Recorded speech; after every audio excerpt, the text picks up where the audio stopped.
Cette vidéo de critique de Mayor of Kingstown saison 2 a été enregistrée début août. Bon visionnage. Bonjour ou bonsoir à toutes et à tous, bienvenue sur la chaîne. Déjà, je vous souhaite un bon mois de septembre. Moi, toutes ces vidéos ont été préparées depuis plusieurs semaines. Je les ai préparées pour certaines au mois d'août, voire même avant, parce que tout ce mois-ci, je suis en plein en train de préparer et en plein en train de déménager. Donc, au moment où vous regarderez cette vidéo, je ne sais pas, je serai peut-être dans mon nouvel appart, peut-être dans l'ancien, dans des cartons. Beaucoup de choses vont changer à partir de cet automne et dès que je serai dans mon nouveau décor, mais je vous en parlerai plus en détail dans les prochaines semaines. Donc, aujourd'hui, on se retrouve pour une critique 100% spoilers, attention, 100% spoilers, parce que je vais parler de la saison 2 de Mayor of Kingstown, une autre série de Taylor Sheridan, une de ses meilleures séries d'ailleurs. Donc, Mayor of Kingstown critique 100% spoilers de cette saison 2. On quittait la saison 1. C'était la prison, les émeutes dans la prison. J'en dis pas plus pour ceux qui n'ont pas vu la saison 1, mais forcément, si vous êtes là, c'est que vous avez vu. Donc, il s'en était sorti, lui et son frère. Mais là, on va avoir les conséquences psychologiques sur toute la ville de Kingstown, tous les policiers, les gardiens de prison, tout le personnel juridique, autoritaire, enfin tout le personnel qui font partie des forces de l'ordre. Et c'est assez bien décrit avec comme fil rouge le sort de Iris aux mains de Milo. Milo joué par Aidan Gillen, qui était le proxénète d'Iris, qui avait envoyé Iris pour essayer de faire chanter Mike. Il n'y a pas réussi. D'abord, dans cette saison, il va essayer de protéger Iris en la faisant protéger par le FBI. Finalement, elle va dans un moment de désespoir, elle va retrouver Milo. Elle va se jeter à nouveau dans les griffes de son proxénète parce qu'elle est désespérée, mais elle va très vite le regretter. Elle va essayer de s'échapper. Il y avait cette histoire de bons au porteur, d'obligation finalement de bons au porteur que Mike avait, en tout cas qui appartenait à Milo, que Milo voulait récupérer. Mike va les avoir à sa possession, il va essayer de faire un échange en fin de saison contre Iris. Et il va essayer de se débarrasser définitivement de Milo dans le tout dernier épisode en faisant exploser Milo dans son bateau, mais la toute scène de fin, le dernier dialogue où on semble entendre Milo au téléphone avec sa femme, donc peut-être qu'il n'est pas mort et que c'était un subterfuge qu'il a fait croire à sa mort en faisant exploser le bateau, ou alors qu'il a sauté du bateau avant. On en saura plus dans la saison 3. En tout cas, voilà. Mike semble avoir délivré Iris des griffes de Milo, joué par Aidan Gillen, hein, donc Littlefinger dans Game of Thrones. Iris, toujours aussi excellente. L'actrice Emma Laird qui joue Iris, vraiment excellente. Mais c'est pas ce qu'il y a de plus intéressant dans la saison, même si c'est fort intéressant. Ça fait vraiment penser, je vous dis, à Sons of Anarchy avec les proxénètes, leurs prostituées qui essayent de sortir de là-dedans. Donc beaucoup de choses similaires, semblables à Sons of Anarchy dans le déroulé de l'intrigue et dans la vie du club. Mais là, ce qui va être le plus intéressant, c'est les manigances de Mike McCluskey pour retrouver l'ordre dans la ville de Kingstown, parce que c'est la guerre ouverte en saison 2, en début de saison 2, c'est la guerre ouverte. Les chefs des cartels sont en prison. Il y a eu une telle hécatombe en fin de saison 1 en prison, puisque on a les flics qui ont tiré à vue, parce qu'ils n'avaient pas le choix, ils ont tiré à vue sur les prisonniers qui étaient en train de s'entretuer, qui étaient en train de tuer les gardiens de prison. On se souvient du sort de James Jordan, l'acteur James Jordan, qui est un habitué des productions de Taylor Sheridan, qui faisait un des gardiens qui se fait tuer dans la prison. Mais on se souvient aussi qu'ils avaient pris en otage les gardiens de prison, notamment Michael Beach, qui lui aussi vient de Sons of Anarchy. Michael Beach qui va être... Michael Beach, c'est le black qui fait le père du chauffeur de Sylvester Stallone dans Tulsa King. Donc vous voyez, il joue dans plusieurs séries de Taylor Sheridan. Et lui, il va être promu chef de la prison de Kingstown. Et dans le même temps, on va nous montrer qu'ils sont traumatisés parce que certains gardiens se sont fait violer par les prisonniers, y compris lui. Donc lui, c'est Karim, le nom du personnage joué par Michael Beach, et il va essayer va essayer de s'en prendre aux prisonniers, de se venger. Malheureusement, il va en tabasser un peu trop fort et il va le tuer. Il va le tuer des suites des blessures, l'autre va mourir. Il va y avoir une enquête. Enfin, il y en a beaucoup de personnages qui vont se retrouver dans des positions dans lesquelles ils se sont mis dans des positions très très périlleuses où ben voilà, ils risquent de sauter de leur fonction, ils risquent de se faire arrêter. Il y a beaucoup de bavures, même de la part de Hugh Dillon. Hugh Dillon qui va sortir un prisonnier de prison pour essayer de rendre service à un collègue en utilisant ce prisonnier pour menacer un collègue qui en a balancé un autre au service interne. Sauf que ce prisonnier est joué par Kenneth Allen Johnson, Kenny Johnson, qui nous vient de Sons of Anarchy. Ce prisonnier qui est un ancien pédo qui a l'air un petit peu fébrile quand même. Bon, on sent qu'il est pas, il est très instable. Et ben sans faire, enfin, il va tuer d'un coup sec, d'un geste malheureux. Il va tuer le policier qui avait balancé un autre policier. Et Hugh Dillon, bah, il va être bien embêté parce que c'est lui qui a sorti ce prisonnier, mais il n'avait pas prévu. Donc encore une bavure.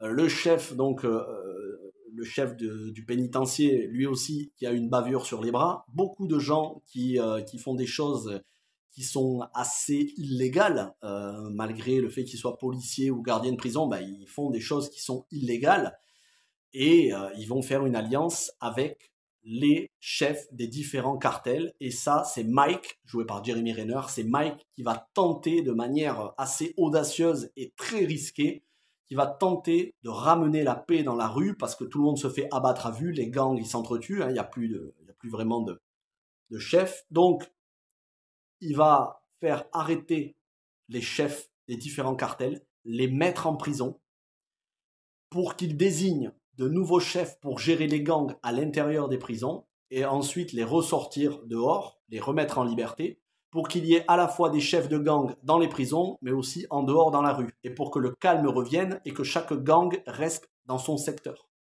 Sauf que ce que Jeremy Renner n'a pas imaginé, c'est que ça allait pas se passer comme prévu et que la procureure n'allait pas forcément tenir parole. En tout cas, l'adjointe au procureur n'allait pas tenir parole et que le procureur, c'était un politicien véreux, ambitieux, qui n'hésite pas à revenir sur sa parole et à laisser les chefs de cartel en prison. Et les chefs de cartel, ils se sentent trahis par Mike. Donc, ils vont poser un contrat sur la tête de Mike, et à partir de là, les emmerdes vont pleuvoir de partout, et aucun personnage n'est en sûreté. Et c'est la tension de cette saison, c'est que personne n'est en sûreté, ils peuvent tous se faire tuer d'un moment à l'autre, il va y avoir plusieurs contrats. Et on a cette relation centrale dans la série entre Bunny, le chef du cartel des Blacks, et Mike, qui va se distendre. Petit à petit, ils vont perdre confiance l'un dans l'autre, et Bunny va commencer à devenir gourmand, et il va vouloir être le seul chef de cartel et faire éliminer tout le monde. Et il va clairement dire à Mike à la fin de la saison, je t'aime bien, je t'aime beaucoup, t'es mon pote, mais te mets pas en travers de mon chemin, sinon j'hésiterai pas à te flinguer. En gros, il lui tient à peu près le même dialogue que Al Pacino et De Niro dans Hit. C'est à peu près la même relation, la même dialogue. Donc ça fait penser aussi à Sons of Anarchy parce que quelque part il y a des anciennes alliances de mecs qui semblaient être amis, qui semblaient être frères et qui n'hésitent pas pour le pouvoir de la rue, pour avoir une même mise sur leur business, qui n'hésitent pas à dire attention, si je dois choisir entre le business et toi, je choisirai le business. Donc voilà, on sent que Mike petit à petit perd de son influence à peu près sur tout le monde. Il est temps qu'il se retire très rapidement de tout ce merdier, quoi. Voilà, parce que c'est explosif et qu'il risque sa vie. Son frère, qui après les événements de la première saison avait demandé à changer de poste pour avoir un boulot un petit peu plus calme, il va se retrouver dans un nouveau boulot où il va voir son collègue se faire flinguer devant lui. Donc, il va revenir à son ancien boulot, il va se mettre à retravailler pour Mike, dans la police notamment. Les relations sont tendues entre tout le monde. On a la mère de Mike qui va se faire agresser. La mère de Mike, donc, elle, je sais plus comment s'appelle ce perso, elle représente un petit peu la bonté est celle qui laisse des deuxièmes chances aux prisonniers, aux délinquants, qui voient en eux le potentiel pour devenir meilleurs. Parfois, ça va se retourner contre elle. Elle était instructrice, elle était professeure d'histoire en prison pour femmes dans la saison 1. Là, elle va être un petit peu plus chez elle à la maison parce qu'elle a subi des événements traumatisants elle aussi. Donc voilà, c'est une tension palpable. Personne n'est à l'abri. Et il y a même des policiers qui vont risquer leur vie. Même il y en a certains qui vont se retrouver dans le coma après s'être fait battre à mort presque. Donc une saison de tous les dangers. Alors ça joue formidablement bien. Jeremy Renner, je crois qu'il n'a jamais été aussi bon que dans ce rôle-là. Là, vraiment, il me fait penser à son personnage dans Des Mineurs, le même flegme, le même type de langage, la même tension. Jeremy Renner qui est époustouflant. Tous les acteurs, actrices de la série, mais tous sans exception, qui sont impériales quoi, dans leur rôle, qui tiennent leur rôle, qui tiennent avec une maîtrise incroyable leur rôle. C'est poignant, il y a une pression constante. C'est pas une série qu'on regarde juste pour se détendre. C'est une série qui fait réfléchir. C'est une série qui montre les limites de la loi, du respect de la loi, qui montre comment petit à petit on en vient à enfreindre la loi sous de bons prétextes, mais au final ça se retourne. C'est une série aussi qui montre toute la complexité, que tout n'est pas blanc ou noir. Je parle pas des couleurs de peau, je parle du respect de la loi, que tu es obligé de faire des entorses, des compromis, parce que sinon tu as des guerres ouvertes. C'est extrêmement complexe. Toute la complexité de la criminalité. Il y a aussi des petits clins d'œil à ce qui se passe en prison, que ce soit aux États-Unis ou en France, notamment un épisode où on a des drones qui livrent des choses, qui livrent de la drogue en prison. C'est la même chose en France chez nous. Hein. Les prisons, il y a des drones qui survolent les prisons sans arrêt pour lâcher des trucs. Donc voilà, c'est une série qui aussi maîtrise totalement tous ces sujets à tous les niveaux. Tout ce qui se passe dans la police, tout ce qui se passe en prison, tout ce qui se passe dans les gangs, dans la rue. Pour moi, on est sur la série la plus maîtrisée avec le Yellowstone Universe, mais la plus maîtrisée de Taylor Sheridan. Elle est meilleure que Tulsa King. J'ai pas grand chose à redire. En fait, j'ai rien à redire de négatif sur Mayor of Kingstown. Pour moi, c'est une des séries coup de poing de ces dernières années.